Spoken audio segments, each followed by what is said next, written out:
our job today is going to be to finish up this section on psychopathology, the psych disorders that we've been working on now for the third day today. We started last Thursday online.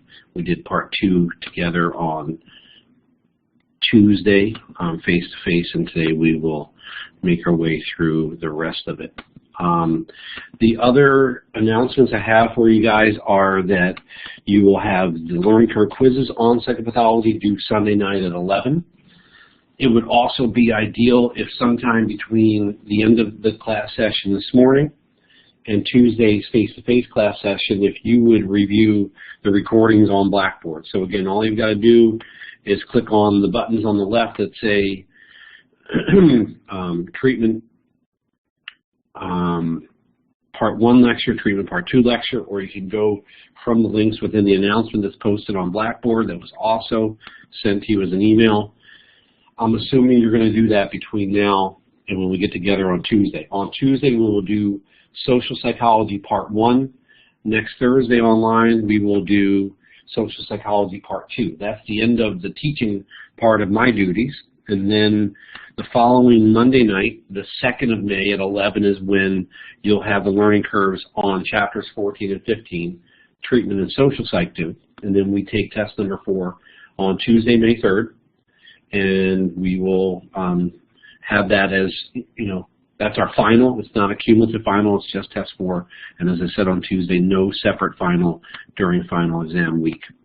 Any questions on any of that at all? How we're going to make our way through the rest of this. All right, cool. Well, let's circle back to where we finished up on Tuesday, because I felt like we were a little bit rushed at the end, and I don't want to lose anybody regarding our discussion of the various mood disorders. So we spent some time on Tuesday talking about the differences between major depressive disorder and bipolar disorder. And what we said there was that major depressive disorder involves 5 or more out of the 9 symptoms on the checklist that we looked at here, right? And we use this to think about the categorical approach to diagnosis. You have to have 5 or more of these symptoms. One of those 5 or more has to be either number 1 or number 2. That's how you get the yes box checked in the category for major depression. We said that bipolar disorder, in contrast, included not only those episodes of depression where you're sad and you've got the weight change and problems concentrating and all those other things, but it also includes symptoms of mania, right? And we said that there are days where you might evidence pressured speech, or you might be a lot more impulsive than you otherwise are. You can have sexual acting out, shopping sprees, problems sleeping, things like that, over the course of several days. That was bipolar disorder. And clearly, when you look at the prevalence rates over here on the right, when we're discussing these, it's pretty clear when you look at them that we should be spending more of our time talking about major depression, right? We've got prevalence rates for women that go almost all the way up to 25%. That's 1 in 4 women at some point in their lives being diagnosable with major depression. So something certainly keep on the radar to contrast that with the prevalence rates for bipolar disorder back down around 1%. Okay, so as I said last week, right, you're going to see lots of mood disorders, lots of anxiety disorders, and lots of substance use disorders in terms of the major categories that seem to crop up again and again when you do this kind of work. Okay, we, in addition to reviewing these symptoms, we also took a look at some of the etiological factors in depression. We had this slide, by the way, that had a list of the depressive disorders. It's table 13.5 in your textbook. The etiological factors included genetic factors. We have a genetic predisposition. The word I like to think about all the time with that is we could talk about the diathesis, right, a vulnerability to the development of depression. Okay. In addition to the diathesis piece here, genetically you're vulnerable to it. We talked about neurotransmitters with a focus on serotonin. Okay, serotonin levels are lower than we would expect them to be in folks with major depression. The consequence ends up being that it makes you more vulnerable to depression. So we give you things like SSRIs, Prozac and Paxil and Zoloft to drive those serotonin levels back up. Where I felt we sort of got a little bit rushed at the end was in discussing the cognitive factors. Aaron Beck, we said, identified a number of different cognitive distortions, including things like mind reading, which is what Charlie Brown is doing here in this comic, right? He's assuming that he can read the minds of these little girls over here who he assumes are talking about him and probably evaluating him negatively, as he assumes. Those are distorted ways of thinking, according to Aaron Beck. We also talked about things like labeling, magnification and minimization, all or nothing thinking. All of them are ways of interpreting what's going on in your world with that thinking veering in a negative direction. And the analogy I like to think of with those distorted ways of thinking is it's sort of like when your car is out of alignment and it veers to the right or it veers to the left, right? What's going on in this case is you're veering towards the negativity in your thinking. And at the end on Tuesday, we mentioned Seligman's model about attributions. Okay, I mentioned in passing, but I want to be more explicit here, that these attributions are explanations for other people's behavior. Okay, well, in this case, not about other people's behavior. That's what we're going to talk about next week when we revisit attributions. In this case, for Seligman's model, it's about when things go wrong. And he says that for negative events, what happens is the folks who are prone to depression tend to make internal, global, and stable attributions for those failures, for those negative outcomes. So he'd say when you fail a test, or when someone breaks up with you, or when you don't get a promotion at work, and you blame it on yourself, and you say that you stink not only in that thing, but everything, and when you say that that is going to persist over time, it's those internal, global, and stable attributions that drive you towards feeling bad. Okay, that's an important thing to keep in mind here in terms of his piece of the cognitive factor puzzle for the development of mood disorders. And then finally, situational factors. This is the diathesis stress model in action, right? These life stressors would be what I mentioned the other day as proximate causes of the disorder, right? So these are the final triggers. This is losing a job. This is having loved ones die, or having a best friend move away, or having some other kind of health problem. So maybe it's these things in conjunction with a genetic predisposition to the development of depression that ultimately pushes you in that direction. Okay? Any questions about anything here regarding the mood disorders? Going back to this overview slide, where we're distinguishing between unipolar depression and bipolar disorder, through this list of symptoms of depression, these different other types of other depressive disorders, Charlie Brown, or even this example of the attributional style, where the person who ends up depressed down the bottom here is basically creating their own problems by going internal and global and stable in their explanations for why someone else might have broken up with them, why that might have happened to them.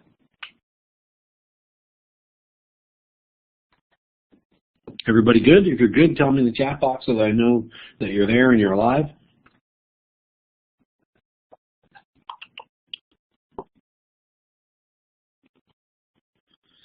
Well, at least Shannon and Dylan are good, so that's good to know. All right, so let's turn the page and start talking about our next disorder. So if we're starting to keep track of the number of disorders, we talked about 5 different anxiety disorders. We talked about 2 different mood disorders. Now we're going to talk about schizophrenia. And schizophrenia is a disorder that has symptoms that cluster into 2 major categories. We're going to talk about the positive symptoms and the negative symptoms in just a moment. I want to begin by telling you what schizophrenia is not. Schizophrenia is not multiple personality disorder, or what is now known as dissociative identity disorder, right? One of my favorite shows on TV right now is Bates Motel, and right now Norman Bates is in the mental hospital, and they think he might have dissociative identity disorder. They think he might have 2 separate and independent personalities present in himself, his own personality and that of his mother. That's not schizophrenia. That's dissociative identity disorder. Schizophrenia is a disorder we've already mentioned a couple times as we discuss things like prevalence rates, and we said in discussing those prevalence rates, it's a pretty unusual pretty rare disorder with a lifetime prevalence rate of 1%. Again, that means 1 person in 100 at some point during their lifetimes would be diagnosable with this specific mental disorder. So what's the symptom cluster story here? Well, positive symptoms, as it says on the slide, are symptoms that reflect an excess or a distortion of normal function. So again, it's not positive in the sense of good, it's positive in the sense of something being added in. Just like we talked about positive reinforcement or positive punishment, right? We were presenting something. Well, in this case, what's being presented is any of a variety of distortions, excesses, additional things. So the way I think about these positive symptoms is the formula would be something like this. If you take a quote-unquote normal person and you add in these positive symptoms of depression, the result is someone who looks like what we call schizophrenia. Okay? So if you take a quote-unquote normal person and give them delusions and hallucinations and disorganized thinking and speech and disorganized motor disturbances, that arrangement would result in what we call schizophrenia. So a normal person plus these things results in schizophrenia. The way that I think about the positive symptoms is I always say to myself, these are the things that people with schizophrenia do and see and think that normal people don't do and see and think. Okay, so what are these things? Well, delusions, we'll begin with those, are very simply false beliefs. Okay, so these are false beliefs. When you believe something to be true, that is not true. So, if we assume for a second that a patient coming into the mental hospital today is not Jesus Christ, we've confirmed that they're not, in fact, Jesus Christ, but they believe themselves to be Jesus, well, they have what's called a delusion of grandeur. Or maybe they believe they're Napoleon, or they believe that they're Gandhi, or whatever the case might be. If they're not actually that person, we would say they're suffering from a delusion of grandeur, right? You can have paranoid delusions, false beliefs in which you assume, and you truly believe, that other people are out to get you, that other people are out to do you harm in some way. Okay? That's a paranoid delusion. You can have persecutory delusions, thinking that people are sabotaging you at work, and they're really not doing that. So we can contrast those false beliefs, those delusions, with hallucinations, which in contrast are false sensory experiences. So when I have a hallucination, the most common of which is an auditory hallucination, what occurs is I hear voices that are not present. Okay? So if I have hallucinations in this auditory sense, I hear voices in my head telling me what to do. The voices might tell me to go over there and break that window, or to throw that book out the window. Those are command auditory hallucinations, right? Really nice depiction of a lot of these positive symptoms of schizophrenia is in a movie that is kind of dated now for you guys, but called A Beautiful Mind. Russell Crowe depicts a guy named John Nash, who was a tenured and actually award-winning professor, Nobel Prize-winning professor in physics at Princeton. And he had delusions, hallucinations, and so forth that are fascinating, right? He had delusions, false beliefs, that he was tasked with interpreting coded messages in magazine advertisements for the government. None of that was true, but he really, really believed it. Okay? He had false sensory experiences. So in the movie, he sees characters who are not real. He hears voices, auditory hallucinations, that are not there. Okay? So a nice depiction of some of these positive symptoms. Disorganized thought and speech, probably best thought of, I think about the disorganized thought as, I use the term thought disorder. Okay? When a person has thought disorder, what goes on is their thinking is wildly jumbled. It is very difficult to follow. It is rambling. It is illogical. It's nonsensical. Okay? Their speech which sort of is a peek at the underlying thought disorder, is really difficult to understand. So when I have thought disorder, the way that other people learn that I've got thought disorder is that when I speak, they look at me like, what? Right? They get this very confused, sort of quizzical look on their face because the speech output that I'm providing can't be followed. There's no train of thought. Again, it's illogical, right? I can try to, on the spot here, give you an example of thought disorder. So let's say that you asked me how my semester has been going, okay? And my response to the question, how's your semester going, is this. I say to you, I really love owls. Owls sometimes howl, but only at night, but sometimes during the day. Nighttime is what scares me, but it doesn't scare me too much because when the clouds are in the sky, I know that I have a puffy friend. But not always, because sometimes if it rains, I get scared and I have to eat a pumpkin. Okay, let me stop there for a second. What did you notice about that speech that I just produced? It's evidencing thought disorder as you were trying to listen and follow along. Gabriel's like, what? Right? Very, very confusing, right? Difficult to follow. Again, illogical, not linear, right? It wasn't like I said, okay, well, the semester's been going pretty well. We're getting close to the end now, so we're getting eager to finish up the last segment of the course and make sure we've got all the quizzes done, and I'm thinking about my plan for finishing final grades, and that would be a normal sort of response. What I gave you started with, what did I talk about? I started talking about an owl, and the fact that an owl might howl. That's a weird connection there. I talked about clouds and other things that just were non-responsive to the initial question. Okay, that's a nice depiction of that thought disorder, again, manifested for you in that disorganized speech. The final positive symptom listed here is disorganized motor disturbances. This could run the gamut. On one end of the range, a person could be catatonic, where they basically sit and don't move at all, to frenzied, pointless motoric behavior where I'm pacing back and forth.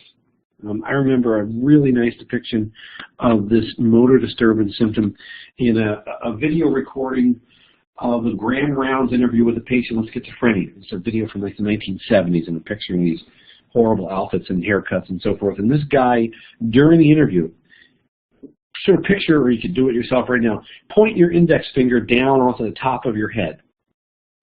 And then spin your finger around in your hair for like 4 or 5 minutes straight. Okay? That's what this guy was doing through the entire interview. That's a disorganized motor disturbance. He could have been pacing back and forth. If it's catatonic, again, the person is sitting still and not moving. In the Bates Motel show now, they're depicting some of the other folks in the mental hospital sitting there and not moving. Okay, they love to depict that in TV shows and movies where there's a mental hospital. They act as if, you know, every patient in there has this catatonic schizophrenia symptom. So again, these are the things that are added in to a normal person with the result that they are someone who is suffering from schizophrenia. One of the other reasons why this is a useful category is that these are the symptoms that are more responsive to medications, okay? So what I'm trying to get across here is if I give you an antipsychotic medication, if I give you a medication for schizophrenia, it can eliminate things that have been added in. It could help to reduce, maybe if we're lucky, eliminate the delusions, the hallucinations, the thought disorder that we're seeing present in your case of schizophrenia, okay? The contrast down below is going to be that the negative symptoms don't respond to medications. I'm going to start off with that. So these don't respond well to the medications, okay? What are these negative symptoms? Well, it says here the negative symptoms are best thought of as behavioral deficits, okay? By behavioral deficits, we mean these are things that are missing.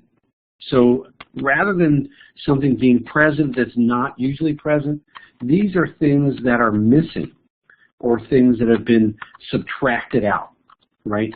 removed in some way. So what gets removed? Well, with flat affect, what gets subtracted out is normal levels of emotional expressivity. In English, that means facial expressions indicating how you're feeling. It's lacking here. Remember, these things are missing. It's lacking in someone who has this negative symptom of schizophrenia. Okay? So if you've got normal affect just means your facial expressions indicating how you're feeling. I can discern from looking at you whether you're angry, or sad, or happy, or scared, or whatever the case might be. With someone with this flat affect symptom of schizophrenia, you're just guessing, because what they're giving you with their facial expression is a void, right? It's this blank, mask-like appearance that doesn't give you much of a clue at all as to how they might be feeling. Okay? So that's missing. Alogia is a fancy word for lack of normal speech output. The A part of the word here is known as an alpha privative. That's a fancy term that means not something. So with alogia, it's a lack of normal speech output. So what's missing here with alogia, again, is speech output. What you get, instead of long explanations or answers to your question, is a grunt. Yeah, yes or no, and that's it. Okay, so it's sort of like a poverty of speech is the term that's sometimes used to describe alogia, right? There's just not much being given to you in terms of speech production from someone who's got this symptom. And then avolition is the final negative symptom I want to mention here. And volition has to do with motivation. So what's missing here is we've got another alpha privative for avolition, is a lack of volition or a lack of motivation. Okay? What loved ones, family members might complain about when this symptom is present is they might complain, my uncle, oh my God, he's so lazy, he just sits there. The uncle has schizophrenia, by the way. He just sits there and he doesn't move. If the remote for the TV is over on the other side of the room, he won't get up to get it and change the channel and watch something he actually wants to watch. He'll just sit there. He's like a bump on a log. Okay? And it can be frustrating for family members and loved ones to see this symptom, right, this lack of motivation. And part of the psychoeducation that goes on in schizophrenia treatment is informing loved ones about the symptom and sort of encouraging them, you know, like you can't get mad at him for having this avolition symptom, right? You wouldn't get mad at somebody for sneezing if they were sick or had a cold or had allergies. Well, you can't really get mad at your uncle because he sits there and is, you know, not really moving, because that's one of the symptoms of his disorder, okay? So again, these negative symptoms don't respond particularly well to medications. I guess the message is we don't have medications that will give you back what has been removed, what's missing, right? We don't have ways to compensate with a pill for this lack of emotional expressivity, this lack of normal speech output, this lack of motivation. There's no medication that will magically give you those things back to the level that you had them maybe before. Okay, let me stop there for a second. Questions either about the distinction between positive and negative symptoms or any of the specific examples of these symptoms that we've been talking about. Let's see what we've got. Caitlin's got one. While Caitlin's typing in her question, I'm going to mention to you guys that on Launchpad, if you go into Chapter 13 and look at Section 13C, the schizophrenia section is 13.7. I'm going to type this into the chat box, 13.7. And in Section 13.7, there's a Psych Sim 5, which is called Losing Touch with Reality. It is a really nice depiction of a number of these different symptoms that I've been describing to you guys here. Okay, so definitely take a look at that. In addition to that, there are a couple of examples of concept practice. There's one that is called Symptoms of Schizophrenia, and a second one that is called symptoms of schizophrenia. The second one is called Explaining Schizophrenia, which is what we are about to do. I'm trying to say as I'm typing. What's the etiology of schizophrenia? So a couple of nice resources for you there on Launchpad that you should take and take a look at.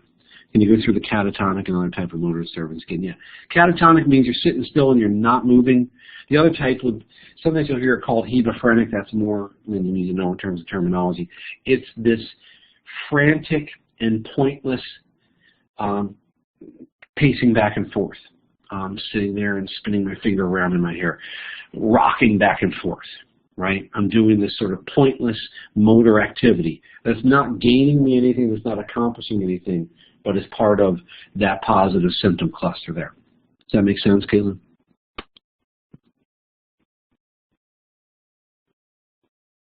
Good. All righty. Any other questions about the symptoms here? If you don't like my slide, there's a nice table in the textbook, table 13.8. The column on the left is the list of positive symptoms of schizophrenia. Delusions, false beliefs. Hallucinations, false sensory experiences. Disorganized speech, well, that's indicative of the underlying thought disorder. Grossly disorganized behavior, motor behavior that's abnormal. The negative symptom list is on the right. Lack of emotional expression, we call that flat affect. Lack of motivation, we call that avolition.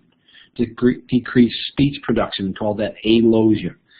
Diminished pleasure in activities, lack of interaction, interest in interacting with others. Positive symptoms, as it says again here, indicate the presence of excesses or distortions of normal behavior, whereas the negative symptoms refer to a reduction, a taking out, a subtracting, a removal, if you will, from normal behaviors and mental processes. All right? How do we get here? What causes someone to have something like schizophrenia? Well, the etiological checklist here that we're going to review is very, very heavily biologically oriented. So we've got a lot of things on here that say something in the hardware is off that is resulting in these positive and negative symptoms of schizophrenia. We know from twin studies that there's evidence of a genetic vulnerability to schizophrenia. So whenever I see genetic vulnerability, I think of the word diathesis because it helps me be able to think back to the slide about the diathesis stress model, right? So there's a genetic vulnerability to depression. That's your inherited diathesis. Okay, so what do those numbers look like from the twin studies? I referenced these verbally on Tuesday. I want to show you the actual data on the next slide here, right? In the general population, rates of schizophrenia run at about 1%. If you're a random person in the population, you have about a 1 in 100 chance of developing schizophrenia. Okay, what happens if you get more and more similar to someone genetically who's got it? Well, if you're a fraternal twin and you share 50% of the genes with someone with schizophrenia, your risk of developing schizophrenia jumps from 1% in the overall population, and now you're sitting at a risk that is at 17%. So from 1 in 100, we're now at about 1 in 6. If you share all of the genes with someone who has schizophrenia, your chance is not 1 in 100, it's not 1 in 6, it's 1 in 2. Okay? Basically about half of the identical twins of an identified patient who has schizophrenia will ultimately develop schizophrenia themselves. So there's clear evidence of a genetic loading, a predisposition, a vulnerability to schizophrenia. But it's not totally genetically driven. How do we know it's not totally genetically driven? Which of these data points would look different, and what would they be if this was totally genetically driven?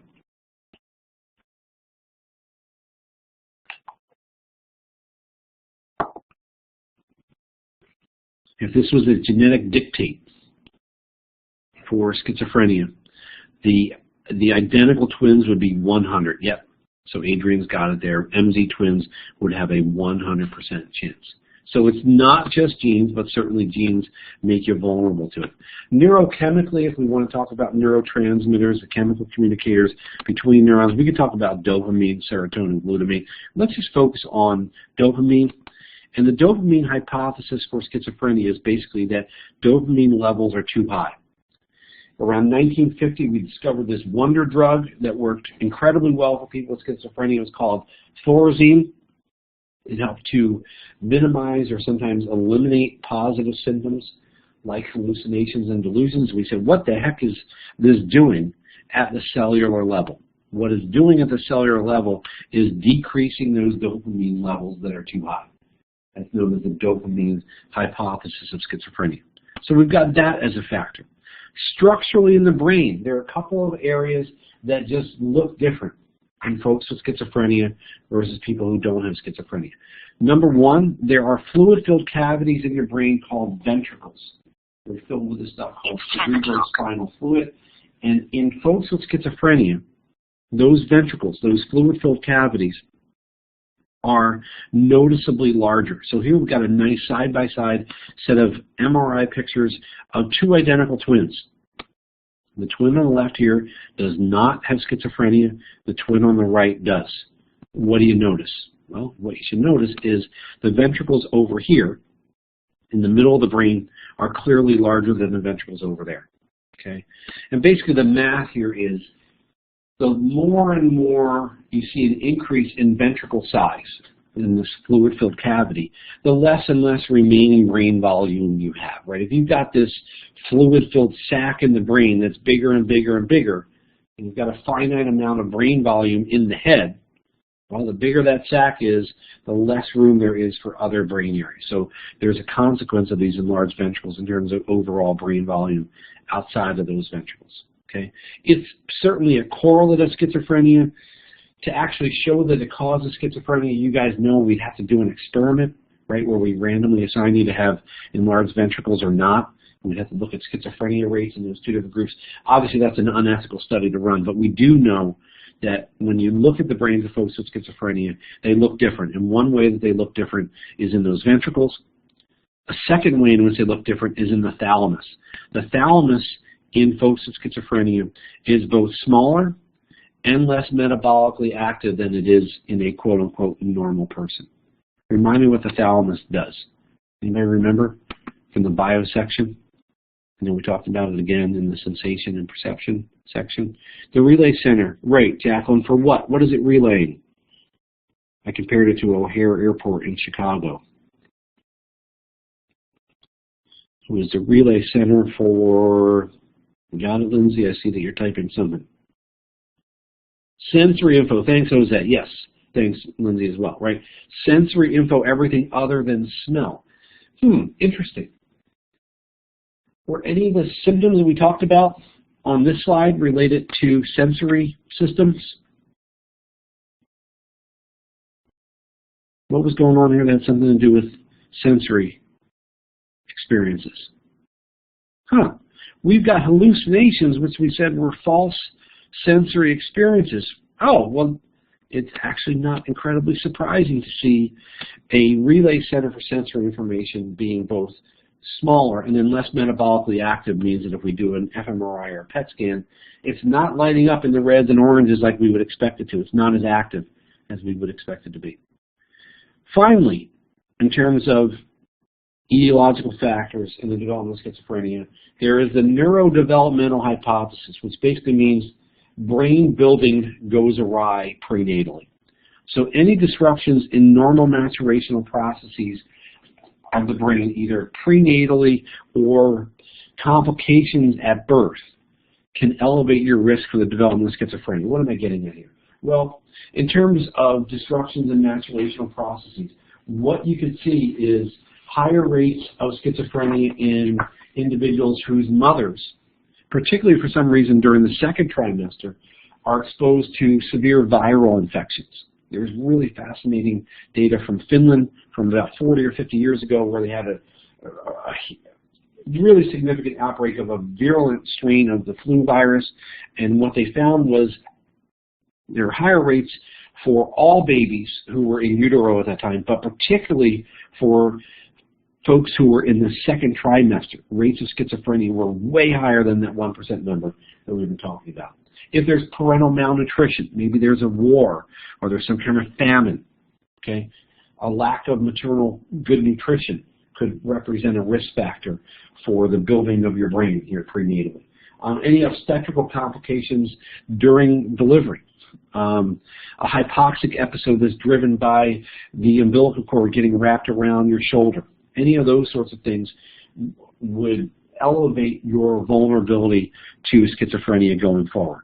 Okay, again, it's more heavily biological than almost anything else we've talked about, right? If you look at the list here, we're not talking so much about distorted ways of thinking like we talked about with anxiety, where you're, scanning for threats constantly, or you're doing that, internal global stable attribution thing like you did as a factor in depression. This looks like it's more sort of hardwired and biologically driven than almost anything else we've been talking about so far. Okay? Questions about those etiological factors in the development of schizophrenia?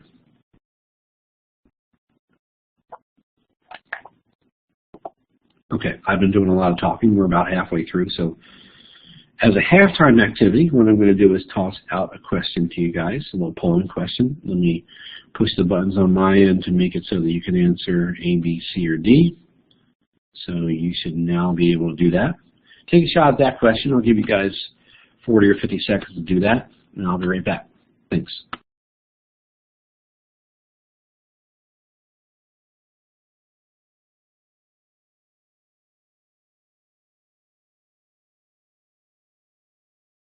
All right, let's take 5 more seconds to finish up.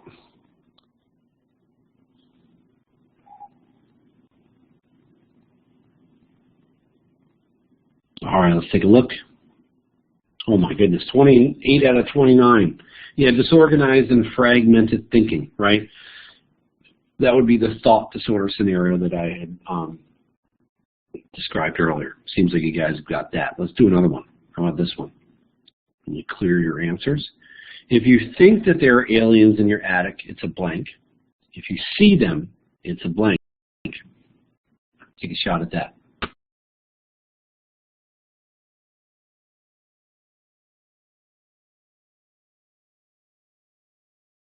All righty, it seems like everybody has pretty much chimed in, so let's take a look at your responses. Again, 29. Okay. Why did it go this way? Why is thinking it a delusion? Thinking that there are aliens there. What are delusions? How do we describe delusions in our discussion of positive symptoms? Those are false beliefs, right? Seeing them is then what? Well, that's a false sensory experience that makes the seeing them a hallucination, because those hallucinations, as we said, are false sensory experiences. That's what we did back here on this slide. Okay? Delusions, false beliefs; hallucinations, false sensory experiences. There's like 8 million words on that slide. All right.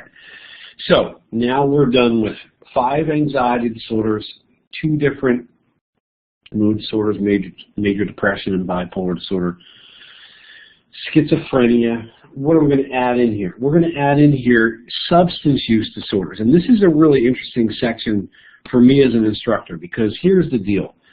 Our thinking about substance use disorders changed pretty significantly when DSM-5 was introduced 3 years ago. In the olden days, that is 3 years ago, we used to make a distinction between substance abuse and substance dependence. That distinction has gone away in DSM-5. But what I want to do is talk about what that distinction was and why I actually think it's useful to hold on to. And the whole point of all of this discussion is not only to learn about substance use disorders, but to help you see that our thinking about disorders evolves over time, right?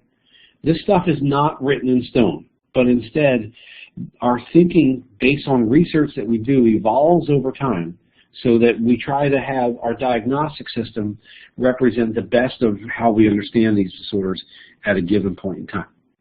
So initially, when I started teaching this class, there was this distinction between abuse and dependence, and again, I think for a couple of reasons it's a useful distinction to make. Let's talk about what this distinction is and really what it's all about. So here's the way I think about the distinction between abuse and dependence. I'm going to draw a little road here, and I'm a terrible artist, as you know by now. And this road has got some off-ramps, right? So here's an off-ramp over there. To the right side, we've got a couple up top. On the left side of the road where you can sort of exit this freeway, if you will. And this road is actually one of these roads that leads to one and only one place. And the one and only one place that this road leads to, for our purposes, is going to be substance dependence. I'm going to write that in here as a full word, 2 words, I guess. Substance dependence. I would put SD, but then you think this road is leading to San Diego. Substance dependence, as we're going to learn in just a bit, is what the layperson probably would label as an addiction. Okay? There actually is not the term addiction in any of the DSM versions, including the new DSM-5. The point that I'm trying to make is that earlier on, we had this distinction. In the previous diagnostic manual, we had this distinction between substance dependence and substance abuse. And the way that I thought about this and tried to have my students think about this was that substance abuse was like a highway, like a road that could lead to substance dependence. But what's the point of these off-ramps in terms of the evolution of your substance use over time? Is it inevitable that substance abuse is always going to lead to substance dependence when you use the picture I've got here? No. What's available to you guys here? As you're getting involved with drinking and drug use, you have available to you these off-ramps where you can choose to change your behavior and not end up with what the layperson calls an addiction, what psychologists and psychiatrists refer to as an alcohol dependence problem, right? What I love about this distinction is it shows you that it's not true that once you start having substance abuse problems that you're inevitably going to end up with substance dependence, this full-blown addiction, right? There are lots of opportunities for you to exit that pathway from abuse to dependence. So what's the distinction between abuse and dependence? Well, as you're going to see, the basic story is abuse is usually earlier on and less severe. It's when I start to accrue some negative consequences related to my drug and alcohol use. Where are those negative consequences showing up? At work, at school, or at home. I lose jobs. I don't show up for work. My grades at school suffer. I get into conflicts with my parents or my roommates because of my drug and alcohol use. I might be using the drugs or the alcohol in a physically hazardous situation.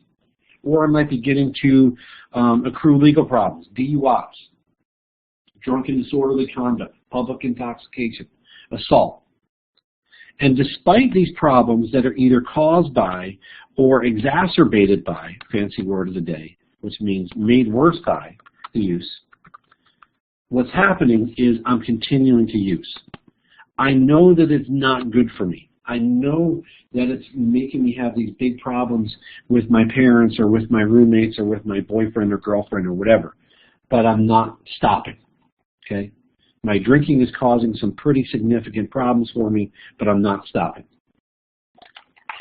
That's abuse, right? In the depiction I gave you here, it's the road towards what might ultimately become substance dependence. Now, dependence, as I alluded to before, is much more severe. One of the reasons why it's much more severe is that it has at its core the two defining features of what we call physiological dependence on a substance. So this is physiological dependence. There's no D at the end of physiological. Okay? Physiological dependence means I've become physically reliant on having the drugs or the alcohol present. Let's just run with alcohol as our example. Okay? If I have developed a tolerance for alcohol, which we discussed back in the section on consciousness when we talked about psychoactive drugs, what does that mean? If I have developed a tolerance for alcohol, explain to me what that's all about. What's going on with the drinking?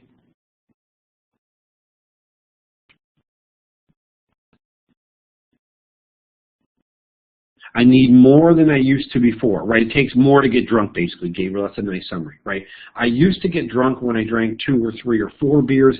Now it takes 6 or 7 or 8 beers. Okay, I've developed a physical tolerance for alcohol. Withdrawal means when I stop drinking or I stop using whatever my drug of choice might be, I have various psychological or physical consequences, withdrawal symptoms, right? So psychologically, I might become really irritable. I might have problems concentrating. My memory might be awful. Physical withdrawal symptoms might include the shakes. I could have nausea, vomiting, headaches, etc. Both the tolerance and the withdrawal indicate that your system physically has become dependent on having that drug or the alcohol present. What were the other substance-dependent symptoms in the previous diagnostic manual? Well, using larger amounts or for a longer period than you intended to, trying to cut down and not being successful in doing so, having the drug use take over your life. You spend all of your time getting, using, or getting over the drug. You consequently then stop doing other things because, like, I'm majoring in drug use, right? And then finally, continued use despite knowledge of physical or psychological problems that are either being caused by or again exacerbated by being made worse by the use. So I don't stop, even though I know that physically this might kill me. Okay? So this was the distinction between abuse and dependence that was present in DSM-4-TR that I really like because it helps you think about this is a pathway through your teenage years and maybe early 20s, and you're like, no, I got to stop. Can't do that if I want to have a good life. Or you keep going and you end up in substance dependence, right? One of the consequences of this model was if you ended up in substance dependence, what do we know about how you got there? Well, the only way that you get to substance dependence is down the substance abuse road. It's the only road to this destination, right? If you get here, we know that you went there to get to substance dependence. Well, what has happened in DSM-5 is they've changed things up. They basically took abuse and dependence symptom lists and combined them with two changes. They got rid of the criterion that said you were having legal problems related to the drug and alcohol use. So you're now not required anymore to have a DUI, drunken disorderly, public intoxication as part of your symptom list because it's not on the symptom list anymore. What was added when that was removed was a symptom about craving. And this is actually a really good addition because it was obviously something lacking in DSM-4-TR. It was sort of noticeable by its absence. Craving or a strong desire, urge to use a substance. Folks who have addiction problems talk about the craving all the time. So it's in there now. What has also changed with DSM-5 is the threshold for getting diagnosed in this category. It used to be that you needed to have 3 or more of the criteria to get diagnosed with what used to be called like alcohol dependence. Now for an alcohol use disorder, the threshold is just 2 or more of the checklist symptoms here to get into that category. So tell me this, what's going to happen to prevalence rates now for alcohol use disorders if it used to require 3 symptoms to get in the category and now it only requires 2 symptoms? What's going to happen to the prevalence rates for that disorder if the threshold goes from 3 down to 2? Yeah, it's going to go up, right? It's also going to make it really difficult to do an apples-to-apples comparison of prevalence rates before DSM-5 and after DSM-5. Why? Because the rules have changed. There's a very similar thing going on with autism spectrum disorder that we're going to talk about before we wrap up today. Those diagnostic criteria have changed multiple times over the last 20 or 30 years. So can you say that prevalence rates are going up because there's something driving it in the population? Not really, because the rules have changed, right? So there may not be any kind of epidemic of anything. It might be that we've lowered the threshold to get into the category, right? If we said that in DSM-6, you don't need 5 out of 9 symptoms of depression to get diagnosed with depression, you only need 4, what's going to happen with depression rates? They're going to go up, and people will be like, oh, there's this epidemic of depression. There's nothing that's changed in the population. We've changed the rules that we're mapping onto those behaviors. Does that make sense?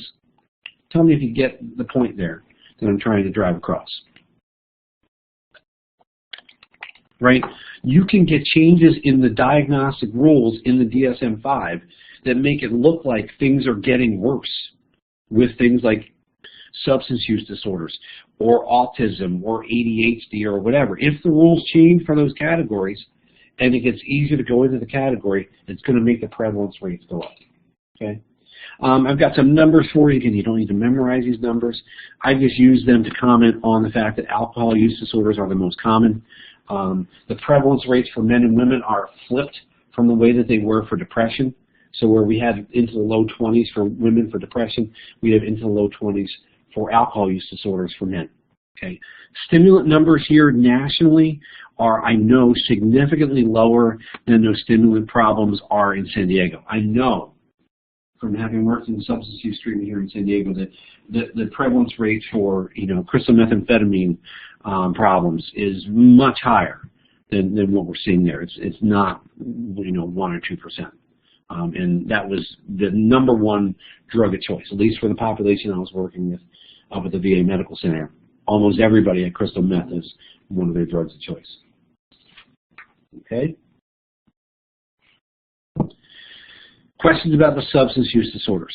Some of these points I was trying to make, showing you the evolution in our thinking from abuse versus dependence through the new rules in DSM-5, as well as these prevalence numbers. Any questions on any of that?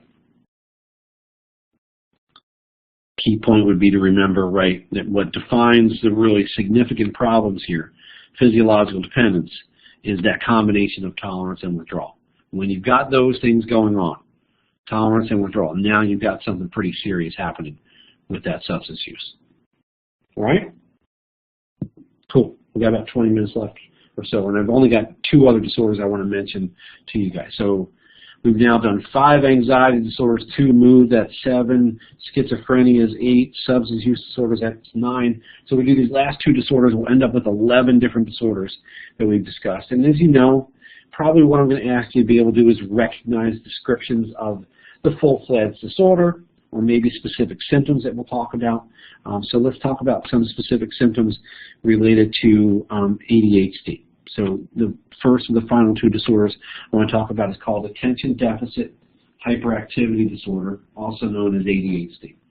So just to be clear, there is not, and there hasn't been for 2 or 3 manuals now, a diagnosis of ADD, attention deficit disorder. That went out in DSM-3R, which is 1, 2, 3 manuals ago. Okay, so if somebody says, I have ADD, that's not a thing. Okay, it's attention deficit hyperactivity disorder. It has a prevalence rate in school-age kids of around 5%, about 1 in 20. Okay, so if you have a classroom of 30 or 35 kids, you might have 1 or 2 of those kids with ADHD. Okay, they're way more likely to be boys than girls. Okay, so the male to female ratio is somewhere between 4 to 1 and 9 to 1. What I want you guys to really understand is the 3 core or 3 essential features of this disorder. Okay, I want you to be able to identify or at least recognize an example of something that would map onto these 3 essential features. So kids with ADHD are inattentive. Okay, their major problem is tasks that require sustained attention and focus. Why? Because they're very easily distracted. They'll describe themselves as a kid who has a really hard time where they just can't focus. Okay? So when do you think these problems start being noticeable in these children? Tell them in the chat box. When might the first referrals for help with what ultimately might be diagnosed as ADHD, when might those occur? So it's going to show up in preschool, maybe not. Kindergarten, maybe not. But as Jacqueline's saying, as you go into grade school and you have to focus and work on a math worksheet in school, okay, and you have a hard time doing that because somebody has a bright pink backpack over there and you really like it. Or a truck just rumbled by outside and you're trying to look out the window and see what's going on. Or you see a squirrel up and you oh, squirrel, right? Very easily knocked off task. So sustaining attention is really, really difficult for kids with ADHD. Symptom number 2 is hyperactivity. They're restless, they're fidgety, and they do lots of pointless movement. restless, fidgety, excessive movement. Okay, they're squirmy is how people might describe them. I'm trying to fit movement and I ran out of space, right? So if you have a kid with ADHD on your Little League team, let's say you're coaching a bunch of 9 and 10-year-old in Little League minors, right? 9 and 10-year-old, and the kid who's hyperactive, what's the hardest part of the game for him? Restless and fidgety. When is he really going to struggle?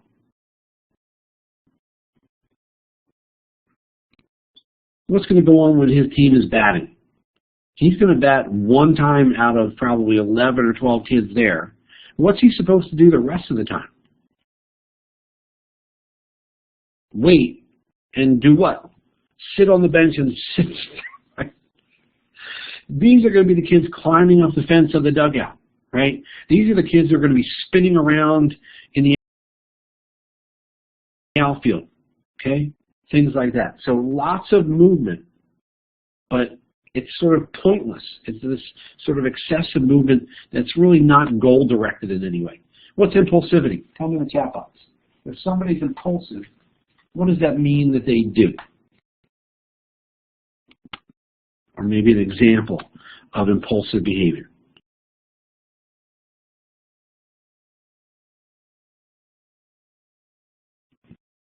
They're acting spontaneously. The way I like to think about it is acting without what? Yeah, without thinking. Thanks, Kelly, right? They're doing things that come to mind, and they don't think it all the way through. So if your friend says to you, dude, you should climb up on the roof and do a cannonball into the swimming pool, what do? You do it, okay? If your friend says, dude, you should ride that skateboard down that incredibly steep hill, I know you can do it. You do it. You don't think about, I could get injured, there's something bad could happen here. With impulsivity, it's just go, go, go, and don't worry about or even consider possible consequences. One of the consequences of this impulsivity core feature is higher medical costs for kids with ADHD, and not just because of the ADHD, not just the treatment for this mental disorder, but hospital room visits, emergency room visits, right? Because what happens is they break their arm or leg, or they get lacerations, or they need stitches because they do these things that are probably going to get them hurt, and then they get hurt. Okay, so that's what we see with ADHD. If you're curious about etiology, it looks like it's pretty strongly biologically driven. There's certainly some behavioral elements to it as well, but it looks as much as anything that it's a disorder that's characterized by sort of a lag in brain development, and especially in this pathway. It's called the frontostriatal circuitry. It's way more detailed than you need. Basically, a pathway from right in the middle of your head to the frontal lobes, which is a pathway relevant to both impulsivity and inattention. It's under-aroused, it's less active than we would expect it to be, and it's slower to develop. Okay, so when they're younger, one of the medications that we use is a stimulant, something like Ritalin, which activates and gets more involved this circuitry between the midbrain and some of these frontal lobe areas, and helps them focus and helps them be less impulsive. What also seems to happen over time is that a significant number of these kids look like they outgrow the ADHD. That's probably a combination of learning coping mechanisms for dealing with these problems. So if you know you're really inattentive and distractible, you don't sit in the back of a 500-student class. You might sit up front. I'm not suggesting all people up front have ADHD in our class in the L201. The other element here is the catching up of this sort of slow development of the brain over time. So like some kids have a later growth spurt physically and they get taller later than some of their friends did. You can see that here in the brains of kids with ADHD. They sort of catch up, and this circuitry that helps to manage attention and helps to inhibit impulses sort of, you know, in mid to late teenage years can catch up to kids who didn't have the ADHD present. Okay? Let me stop there. Questions about ADHD? Yeah, it's a great question, Jacqueline. There are subtypes. I don't want to get too detailed, but basically there's a primarily inattentive subtype, And then there's a hyperactive impulsive subtype, and then there's a third subtype where you've got all three.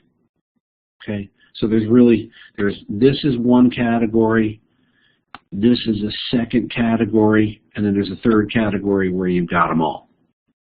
Does that make sense?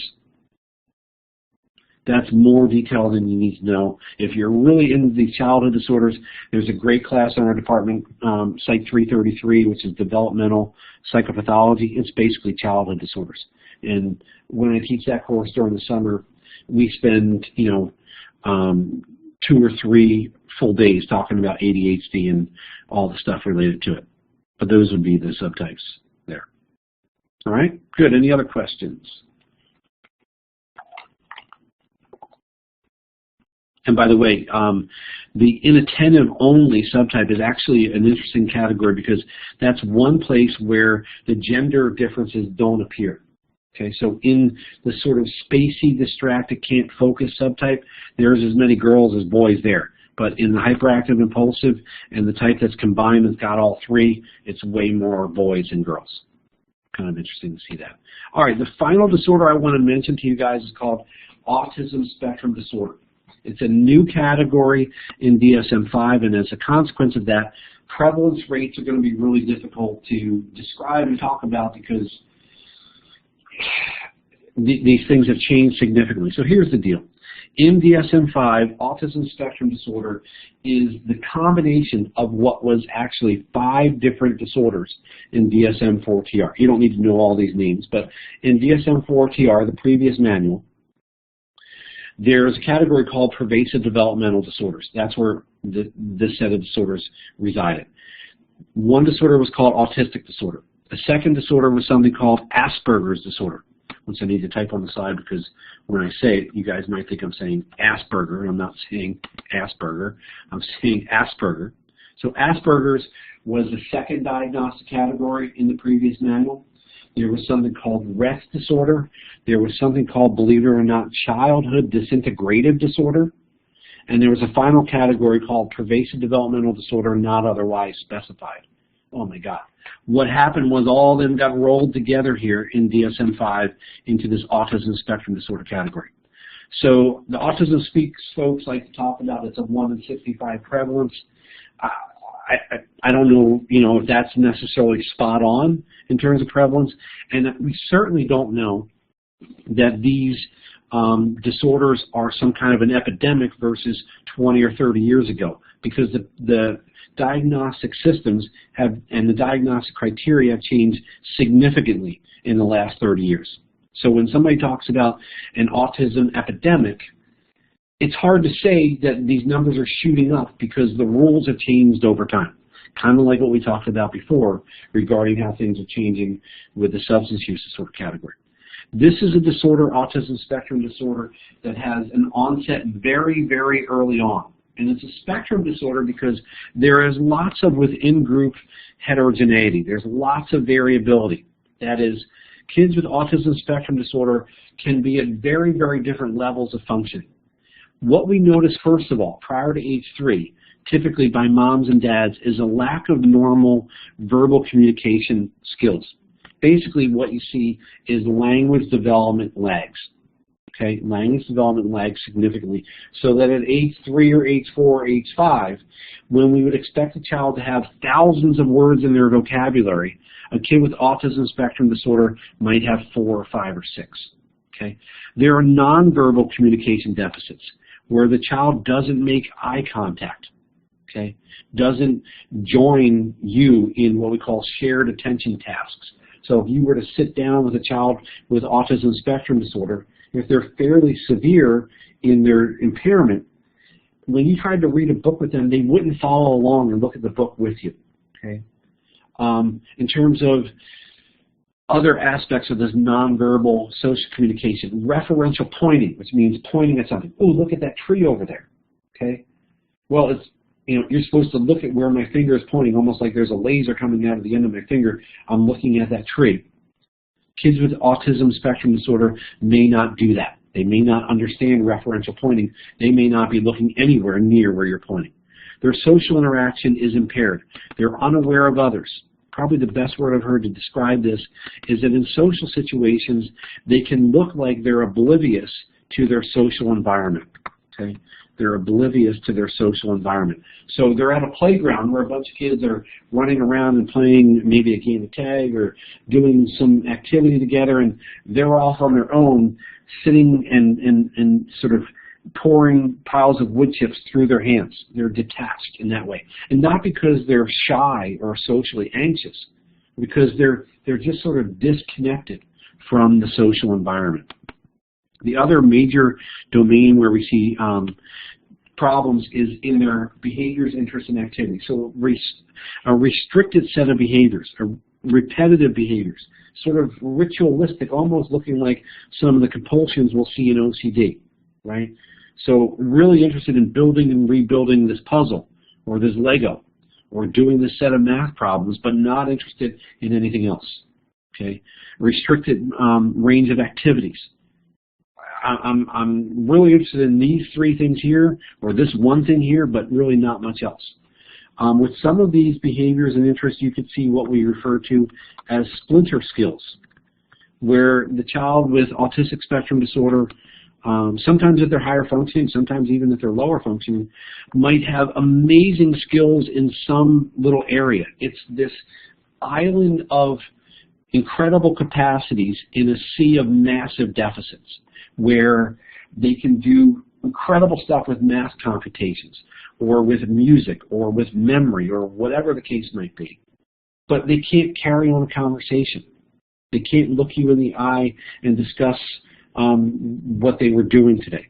Okay, so these splinter skills are these unique capacities, but they don't generally add much value to their everyday living, right? The fact that you can multiply a 4-digit number by a 4-digit number and come up with the exact answer, like, that's not going to lead to your being, incredibly successful in other subjects in school.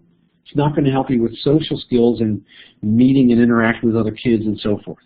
Okay, so they're interesting things, but they're not particularly adaptive in terms of helping them in important facets of their lives. So those are the two major areas where we see these impairments. Again, lots of variability within the autism spectrum category. That's why the word spectrum is part of it now. That, when you tell me, for example, there's a child with ADHD about to walk into your office, I kind of know what that's going to be like.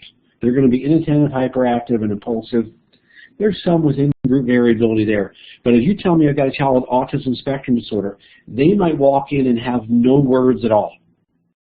They might walk in what used to be called Asperger's disorder and have normal language skills, but just be a little bit strange interpersonally in terms of not making eye contact or getting distracted by superfluous things in the environment. Okay, it's much harder for me to sort of predict accurately what a child with autism spectrum disorder might present like in a clinic versus a child with ADHD or depression or an anxiety disorder. I sort of know what that's going to look like, okay, and what's going to be going on there. With autism spectrum disorder, there's huge within-group variability. This sort of within-group heterogeneity is a key part of what you see here with this disorder.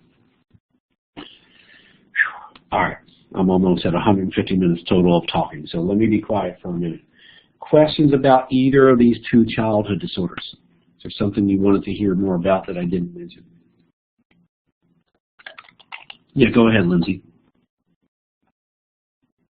So I want you to be able to recognize a depiction, right, of some of these symptoms in action. It might be one of these, 3 core features of ADHD. How would that mess things up for kids in school, something like that? Sort of like Savant, yeah. So the Savant stuff is sort of built on these kinds of splinter skills. That's what they would call. Yep, you got that. Good. Any other questions about the childhood disorders? Let me ask you, just chime in the chat box. I've got this slide that's, A through H multiple choice. It's not really going to work well since we can only go A through E. Which of these did you find most interesting to learn something about? Just thinking back over, our time today on Tuesday, back to last Thursday when we did part 1 online. What did you find most interesting here in what we covered? I'm just curious. You can give me letters, or you can, in the chat box, you can type words in. That's fine. So Jacqueline liked the childhood disorders, Luke as well. Sean was interested in the schizophrenia section. Okay, bipolar, OCD, almost everything, right? Not seeing much where people like, I didn't really care to hear much about that at all. Well, good. I'm trying to give you a sense of the range of the disorders, as I said before, with a major focus on what are the major kinds of disorders you're going to encounter, right? And as I mentioned back in here, you know, if you're going to encounter anything in your career as a psychologist, psychiatrist, social worker, these are the big three, right? Anxiety, mood, and substance disorders are the big three. That's why I make sure I spend time talking about those. Okay.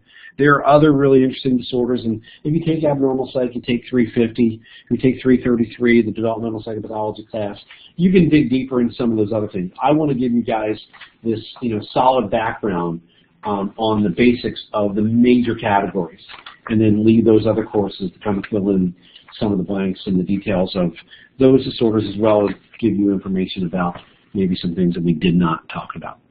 Okay? Looking at your notes for a second, is there anything at all on this psych disorder section that is confusing, that you're not sure what it means, or that you need another example of, anything like that?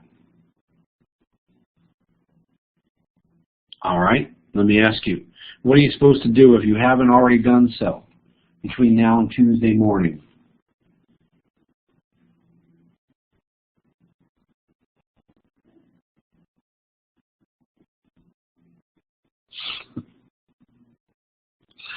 I don't even know what lab stuff means. Thank you, Gabriel. You're supposed to review the treatment. You're supposed to do the learning curve for sure, right? So the psych disorders chapter is going to be due Sunday night at 11, but you're supposed to, there you got it, Luke. You're supposed to watch those treatment lectures again. The buttons on Blackboard are right there for you. One says treatment part 1 lecture, the other says treatment part 2 lecture. The links are in the announcement on Blackboard as well. So there are redundant ways of getting at that content. Make sure you do it, because when we come in on Tuesday, I will start with a couple minutes to see what questions you might have from what you reviewed in those videos. Once we get past that, we'll move into the social psych section. Okay? The research participation, yeah, that's a separate thing. You guys take care of that. That's not even on my radar really at all. All right? Any other questions, folks?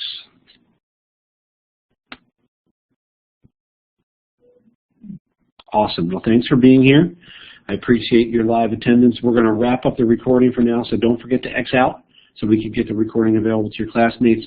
The MP4 will get done when it gets done. It took forever last week. I have no control over it. I just do what I'm supposed to do and submit it, and then God knows what happens after I do that. All right? Have a great weekend. I'll see you guys on Tuesday. Thanks, guys.